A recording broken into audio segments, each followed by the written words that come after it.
I'm happy to do it. These are heinous monsters, rapists, murderers, kidnappers, sexual assaulters, predators who have no right to be in this country, and they must be held accountable. And something different.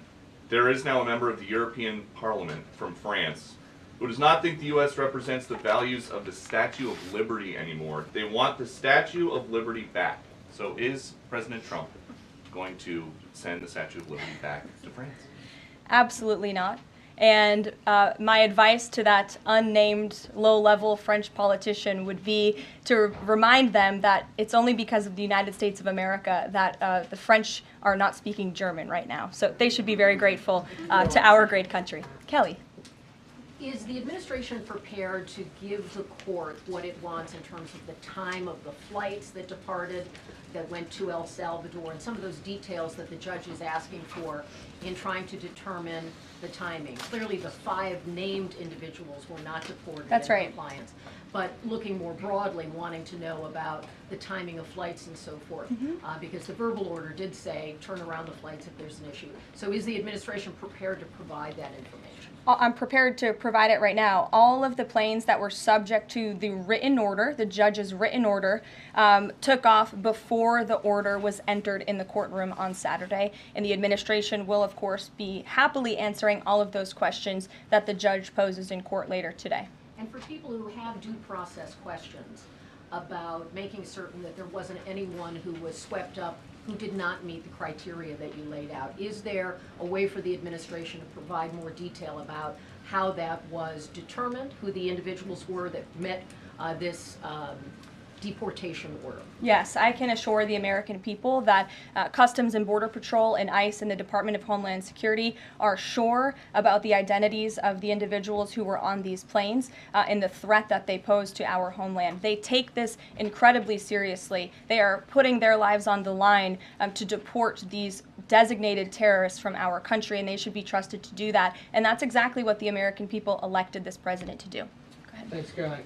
Just to follow up on that then, so you're saying definitively that the administration can prove everyone that was put on those flights to El Salvador was either a member of Tren de Agua, MS-13, or some other entity? We've already provided the breakdown in the effort of transparency about the 261 illegal aliens who were deported. 137 of those were deported under the Alien Enemies Act. 101 of those were Venezuelans removed via Title VIII, which, as you know, are just regular immigration proceedings. And 23 of them were MS-13 Salvadorian gang members. There were also 2 MS-13 ringleaders as part of that group of 23 who President Bukele particularly expressed his gratitude for their return so he can demand justice in his home country. Jennifer. What criteria, though, other than, say, tattoos or maybe being in the wrong place at the wrong time, are they using to determine that someone is actually a member of one of these organizations? Intelligence and the men and women on the ground in the interior of our country who are finally being allowed to do their jobs. Their hands were tied under the previous administration, and as I said, they take their jobs very seriously. They should be trusted and respected by the American public with this operation, and of course, as I said to Kelly, the administration will provide all details to the questions that the court poses. Jennifer. One more follow-up on that. Can you say how much the U.S. is paying El Salvador to imprison these Venezuelans? And then a different question on Russia. I was wondering if you could give us an update on the ceasefire negotiations, and is there anything you can share on the list that Putin passed along to President Trump for the things he's requesting? Sure. To your first question, it was approximately $6 million to El Salvador for the detention of these foreign terrorists. And I would point out that is pennies on the dollar in comparison to the cost of life and the cost it would impose on the American taxpayer to house these terrorists in maximum security prisons here in the United States of America. And I would echo the message of our Secretary of State, Marco Rubio, who expressed his gratitude to President Bukele and El Salvador's government for their cooperation in this deal. As for Russia, as you know, the president announced last night on Air Force One on his return from his very busy weekend in Florida that he will be speaking to President Putin tomorrow. I won't get ahead of those negotiations, but I can say we are on the 10th yard line of peace, and we've never been closer to a peace deal than we are in this moment. And the president, as you know, is determined to get one done. John? Sure, Caitlin. I have two questions for you. One on the flights, but first on the president's post overnight, saying that the pardons that were issued by President Biden preemptively to members of the January 6th committee, that they're now null and void. Have attorneys here at the White House told President Trump that he has the legal authority to undo a pardon simply because it was signed by auto pen, as he said?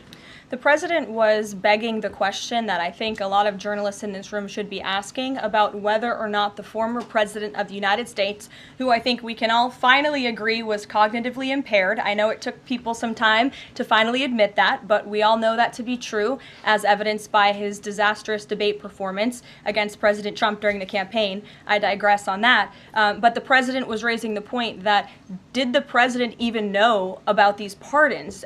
Was his legal signature used without his consent or knowledge? And that's not just the president or me raising those questions, Caitlin. According to the New York Post, there are Biden officials from the previous White House who raised those questions and wondered if the president was even consulted about his legally binding signature being signed onto documents. And so I think it's a question that everybody in this room should be looking into, because certainly that would propose perhaps criminal or illegal behavior if staff members were signing the President of the United States autograph without his consent. Biden is on the record talking about issuing preemptive pardons to these people. But was he aware of his signature being used on every single pardon? That's a question you should ask the Biden White House. Is there any evidence on that he wasn't aware of it? You're a reporter. You should find out. Okay, Sean. on the flights, so I have a question on the timeline of the flights. You keep talking about the judge's written order, which hit the docket Saturday night at about 7:26 p.m.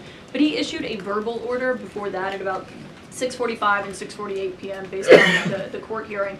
A verbal order from the bench. Does the White House feel the need to comply with a verbal order from this judge? Again, as I said, all of the planes subject to the written order of this judge departed U.S. soil, U.S. territory before the judge's written order. But what about the verbal order, which of course carries the same legal weight as a written order, and said for the planes to turn around if they were Well, in the air? there's actually questions about whether a verbal order carries the same weight as a legal order, as a written order, and our lawyers are determined to ask and answer those questions in court. Sean. Hey, so on Friday, the president suggested at length that it should be illegal to criticize judges, but he has repeatedly criticized judges who rule against him, and Elon Musk is calling for impeachment of judges who have opposed the administration. So how are those two things not in conflict? I have not heard the president talk about impeaching judges. I know you mentioned Mr. Musk's tweet, but I have not heard the president of the United States ask that. Mary.